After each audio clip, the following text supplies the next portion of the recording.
দেশের ক্রীড়াঙ্গনের চলমান সমস্যা চিহ্নিতকরণ, নিরসন এবং উন্নয়ন পরিকল্পনায় গঠিত কমিটির প্রথম সভা আজ জাতীয় ক্রীড়া পরিষদের যুব ও ক্রীড়া প্রতিমন্ত্রী আমিনুল হকের সঙ্গে বৈঠকে বসেছেন কমিটির সদস্যরা। সেখানে আছেন সহকর্মী জুবায়ের আহমেদ, যুক্ত হচ্ছে তার সঙ্গে।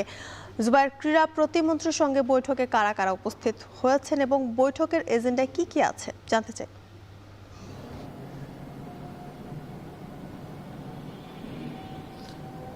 যুথিকা, জাতীয় ক্রীড়া পরিষদের যে বৈঠকটি সকাল 10টায় শুরু হওয়ার কথা ছিল সেটা নির্ধারিত সময় বেশ কিছুটা পরে 10:30 নাগাদ শুরু হয়।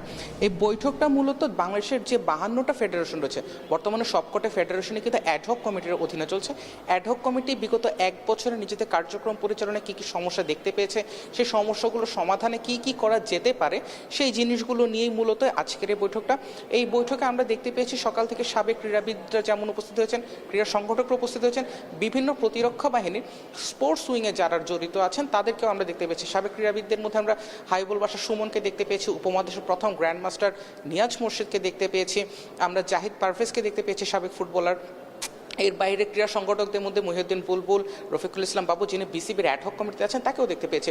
এই কমিটিতে আজকে অনেকগুলো বিষয় উঠে আসতে পারে।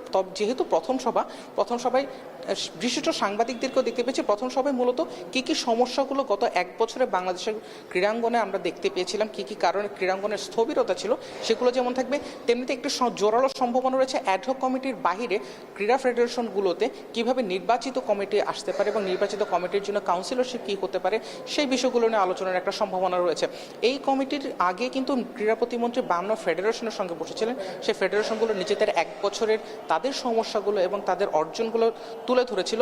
ধারণা করা হচ্ছে সেই এক বছরের যে অর্জন এবং সমস্যার যে ধারাবাহিকতা বিগত বেশ কয়েকটি বৈঠকে উঠে এসেছে, সেগুলোর একটা ধারাবাহিকতায় নতুন করে কি কি করা যেতে পারে আগামীর বাংলাদেশের যে ক্রীড়াঙ্গনের জন্য, সেটার একটা সমস্যা থাকবে। আমরা দেখেছি গত দুদিন ধরে আর্চারি ফেডারেশনের এক ধরনের জটিলতা চলছে, সাধারণ সম্পাদকের বিরুদ্ধে অনাস্থা এসেছে, সেটা নিয়েও আলোচনার একটা জোর সম্ভাবনা কিন্তু রয়ে গেছে এই বৈঠকে। এছাড়া যে কাউন্সিলরশিপ, বাংলাদেশের ক্রীড়াঙ্গনে যারা তৃণমূল থেকে যারা খেলোয়াড় উঠিয়ে আনার প্রক্রিয়ার সঙ্গে যুক্ত, যারা তৃণমূলের যারা সংগঠক, সেই কাউন্সিলরশিপ নিয়ে বাংলাদেশের ক্রীড়াঙ্গনে বেশ একটা অস্থিরতা ছিল। সেই কাউন্সিলরশিপ কী হতে পারে, বাংলাদেশ ক্রিকেট বোর্ডের যে অ্যাডহক কমিটি আছে তাদের নির্বাচন পরিকল্পনা কি হতে পারে, সেটারও একটা সম্ভাবনা রয়েছে। যুথিকা, এই ছিল এখান থেকে আমার কাছে থাকা সবশেষ তথ্য। জাতীয় ক্রীড়া পরিষদ থেকে যুক্ত ছিলেন সহকর্মী জুবায়ের আহমেদ।